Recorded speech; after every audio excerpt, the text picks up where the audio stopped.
Welcome to my YouTube channel everybody learn. देखिए, इस video में हम बात करने वाले हैं न्यूलैंड का जो ऑक्टिव लॉ है। लेकिन उस लॉ को बताने से पहले मैं सबसे पहले एक साइंटिस्ट के बारे में जिक्र करना चाहूँगा जिनका नाम है डोबरिनियर, जिन्होंने सबसे पहले एलिमेंट को क्लासिफाई किया था और रूल दिए थे ट्राइड्स रूल। उनके रूल आने के बाद जिस बेस पर उन्होंने रूल दिया था और वो बेस क्या था, आपका एटॉमिक मास। और इसी रूल के चलते जो ये साइंटिस्ट थे आपके न्यूलैंड, तो उन्हें इससे क्या मिल गया, डोबरिनियर के लॉ से, जो डोबरिनियर ने जो रूल दिया उसके रूल से उनको इंस्पिरेशन मिला। तो उनका लॉ था इस प्रकार से,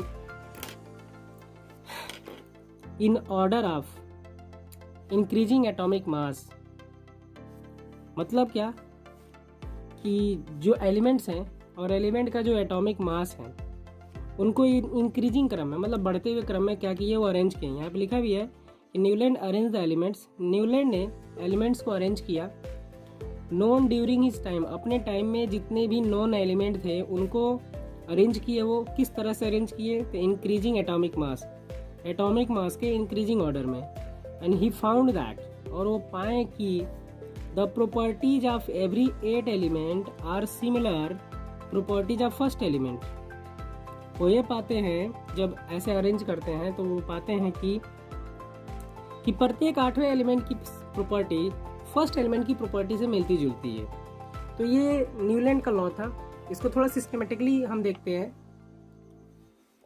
तो हमारे न्यूलैंड साहब ने उस लॉ को कुछ इस तरह से स्टेटमेंट दिया कि when elements are arranged in order of increasing atomic mass in a row, the properties of 8 elements are repetition of the properties of first element, just like that in a musical notes. So this is called law of octave। मतलब क्या हुआ, when element, मतलब जब element को हम उसके atomic mass के increasing order में क्या करते हैं, अरेंज करते हैं एक रो में, तो प्रॉपर्टीज ऑफ 8 एलिमेंट, तो 8वें एलिमेंट की जो प्रॉपर्टी होगी वह प्रॉपर्टी फर्स्ट एलिमेंट के प्रॉपर्टी के सिमिलर होगी। मतलब जो प्रॉपर्टी फर्स्ट एलिमेंट की जो प्रॉपर्टी रिपीट होगी वही प्रॉपर्टी 8वें एलिमेंट की होगी। उन्होंने यही बताया। और वह चूँकि वो म्यूजिक लवर थे और उनका जो लॉ था वो म्यूजिक पर ही अरेंज कर दिए थे। जिस तरह म्यूजिक में आपके क्या है, 1 से 7 सुर होते हैं, 7 सुर होते हैं। 7वें के बाद जब 8वां सुर लगाते हैं तो फर्स्ट वाले से ही हम क्या करते हैं, स्टार्ट करते हैं। जैसे इंडियन म्यूजिक में हम अगर बोलते हैं तो सा रे गा मा पा धा नी, सा रे गा मा पा धा नी। तो देखिए आपके साथ हैं 1 2 3 4 5 6 7 7 है आपके। जैसे ही आपका 8वां जब आना होता है तो हम यहाँ आ जाते हैं। तो बार बार क्या हो रहा है, रिपीट हो रहा है। तो इसी अकॉर्डिंग न्यूलैंड ने क्या किया, वो एलिमेंट को अरेंज किए इसी रूल के अकॉर्डिंग। तो वेस्टर्न सिस्टम में, जो वेस्टर्न म्यूजिकल सिस्टम है, वहाँ पे वहाँ का जो सुर है, वहाँ पे जो लय है, लिरिक्स है, वो कुछ अलग चलता है। तो उन्होंने जो वेस्टर्न म्यूजिक है उसका कुछ इस प्रकार था। देखिए, डो रे मी फा सोल ला टी, ये वेस्टर्न म्यूजिक का है। डो रे मी फा सोल ला टी, देख रहे हैं आप, डो रे मी फा सोल ला टी, ये आपका वेस्टर्न म्यूजिक है। और ये आपका इंडियन म्यूजिक है। तो इंडियन म्यूजिक हम लोग ये फॉलो करते हैं। जो वेस्टर्न म्यूजिक है आपका ये है। आगे चलते हैं। अब हम इस टेबल के जरिए न्यूलैंड के लॉ को समझेंगे कि किस प्रकार से उन्होंने ऑक्टी लॉ के अकॉर्डिंग बताया कि जो फर्स्ट एलिमेंट है उसकी प्रॉपर्टी जो होगी 8वें एलिमेंट की प्रॉपर्टी वैसे ही होगी। तो चलिए देखते हैं। जैसे हम सपोज हम मान लेते हैं लिथियम फर्स्ट एलिमेंट है। ओके, लिथियम आपका क्या है, फर्स्ट एलिमेंट है। तो यहाँ से काउंटिंग स्टार्ट करते हैं 1 2 3 4 5 6 7 8। मीन्स मतलब ये हुआ कि लिथियम की जो प्रॉपर्टी होगी वही प्रॉपर्टी आपकी सोडियम की होगी। एक बार और समझते हैं। सपोज हम दूसरा एलिमेंट लेते हैं, हमने सोडियम को फर्स्ट एलिमेंट मानते हैं। Now sodium as a first element, then counting the next elements 1 2 3 4 5 6 7 8। यहाँ देखिए, तो जो सोडियम की प्रॉपर्टी होगी सेम प्रॉपर्टी आपकी पोटेशियम की होगी। तो इस अकॉर्डिंग उन्होंने टेबल में अपने ऑक्टिव लॉ को समझाया था। और उस टाइम आपके नोबल गैसेज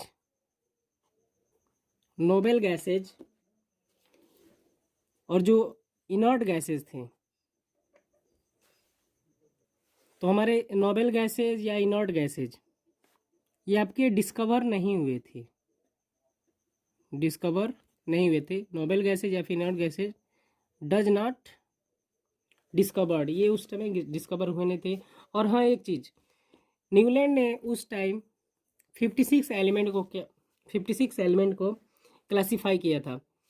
तो ये ऑक्टी लॉ के अकॉर्डिंग मैंने टेबल को बताया कि किस प्रकार से आप न्यूलैंड के ऑक्टी लॉ को इस टेबल में फॉलो कर सकते हैं। और उनकी एक चीज़ थी कि उन्होंने जो रूल बताया था न्यूलैंड ने, तो उनका जो रूल था केवल कैल्शियम तक ही सीमित था, जो 20 नंबर है। देन उसके बाद आगे के जो एलिमेंट थे, जैसे जैसे एलिमेंट डिस्कवर होते गए, उन पर फॉलो नहीं हो रहे थे, उनके रूल उन पर फॉलो नहीं हो रहे थे। अब एक चीज़ जानते हैं, देखिए, जब कोई पर्सन बहुत बड़ी उपलब्धि पाता है तो उसके पीछे कुछ ना कुछ रीज़न होते हैं, कुछ ना कुछ कारण होते हैं, और एक सिक्के के दो पहलू होते हैं आपके। तो यहाँ पे अगर उन्होंने कुछ उपलब्धियाँ पाई, उन्होंने जो लॉ दिया उसके कुछ लिमिट्स भी थे, उसके कुछ फॉल्टेज भी थे। तो उन फॉल्टेज को देखते हैं, और इन्हीं फॉल्टेज के कारण, इन्हीं डिफेक्ट के कारण उनका लॉ क्या हो गया, फेल हो गया। यहाँ पे देखते हैं लिमिटेशन, कि न्यूलैंड का जो ऑक्टिव लॉ था उसके क्या लिमिटेशन थे। यहाँ पे बोल रहा है हमारा कि Newland has a remarkable contribution in grouping the element. Newland का जो कंट्रीब्यूशन है एलिमेंट को ग्रुपिंग करने में, उसको रिमार्क किया जाता है विद सिमिलर कैरेक्टरिस्टिक्स, इसके साथ जिस एलिमेंट की कैरेक्टरिस्टिक्स सिमिलर होती है उनको ग्रुपिंग किया। But this classification also suffered from certain defect. यहाँ पे बोल भी दिया कि जो मैं अभी बोल रहा था कि लेकिन उनका जो क्लासिफिकेशन था ना, वो कुछ उसमें डिफेक्टेड थी जो सफ़र कर रही थी, मतलब उससे प्रभावित हो रही थी। तो क्या क्या डिफेक्टेड है वो हम समझते हैं एक एक करके। चलिए, अब जैसे उनका फर्स्ट लिमिटेशन क्या था, क्या प्रॉब्लम थी उनके लॉ में, तो it was applicable up to calcium. उनका जो रूल था केवल कैल्शियम तक ही एप्लीकेबल था। Up to lighter element means कह सकते हैं कि जो हल्के एलिमेंट थे वहीं तक उनका रूल फॉलो हो रहा था। बिकॉज आफ्टर कैल्शियम के बाद एवरी 8 एलिमेंट, जो कैल्शियम के बाद के जो एलिमेंट थे, प्रत्येक 8वां element did not possess same properties. वो जो 8वें एलिमेंट थे हमारे, उनकी प्रॉपर्टी सेम नहीं हो रही थी as by the element lying above it in the same group. जैसे सेम ग्रुप में है, सेम ग्रुप में होने के बावजूद भी उनका प्रॉपर्टीज अलग अलग है, डिफर है, बट उनको सेम कैटेगरी में, सेम कॉलम में फिट किया गया था। ये सबसे बड़ी प्रॉब्लम थी। और इनका लॉ ये बोल रहा था कि सिमिलर प्रॉपर्टीज वाले एलिमेंट को एक कैटेगरी में रखा जाएगा, लेकिन डिफरेंट प्रॉपर्टीज होने के बावजूद भी सेम ग्रुप में रखा गया है। जैसे देखते हैं हम यहाँ समझते हैं। अभी हम बोल रहे थे कि डिफरेंट प्रॉपर्टीज तो अलग अलग होने चाहिए, लेकिन यहाँ पे डिफरेंट प्रॉपर्टी होने के बावजूद भी सेम ग्रुप में रखा है। जैसे कोबाल्ट और निकिल, इनकी प्रॉपर्टी क्या है, डिफरेंट है, तो इनको सेम ग्रुप में रख दिया गया है, जबकि अलग अलग होना चाहिए। सेम ऐसी प्रॉपर्टी रखने वाला एलिमेंट आपका आयरन है, देखिए, लेकिन यहाँ पे रखा गया है। तो ये भी एक फॉल्टेज, बहुत बड़ी फॉल्टेज है। तो आप समझ सकते हैं कि न्यूलैंड का लॉ क्यों फेल हो गया। तो ये फर्स्ट रीजन यही था कि ये केवल कैल्शियम तक अप्लीकेबल था, कैल्शियम के बाद जितने एलिमेंट आए अप्लीकेबल नहीं हो पाया। इनका जो दूसरा पॉइंट था फेल होने का, वो सबसे बड़ा, बहुत ही अच्छा पॉइंट है। इनके टाइम केवल 56 एलिमेंट ही नॉन थे, तो उसी एलिमेंट को इन्होंने अरेंज किया था। बाकी फ्यूचर में जो एलिमेंट डिस्कवर हो रहे थे उसके बारे में उन्होंने सोचा नहीं कि आगे अगर एलिमेंट आएंगे तो उसको कैसे अरेंज किया जाएगा, जिसकी वजह से फेल हो गया। तीसरा बात करते हैं, तीसरा बोल रहा है he placed even two element having different properties together in the same slot.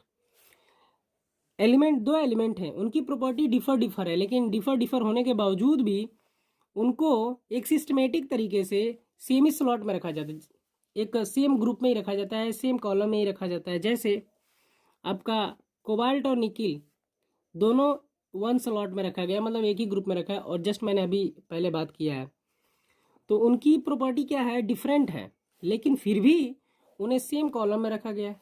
क्या रीजन है, यहाँ पे फेल हो गया। और एक चीज़ और बताया था कि आयरन की प्रॉपर्टी इनसे मैच करती है, कोबाल्ट निकिल, तो इनको नहीं रखा गया। तो तीसरी ये थी। चौथी प्रॉब्लम क्या थी, लीजिए यहाँ भी बोल दिया कि iron resembles with cobalt and nickel, iron की प्रॉपर्टी कोबाल्ट और निकिल से मैच करती है, लेकिन फिर भी उसे दूर रखा गया है। क्या रीजन है।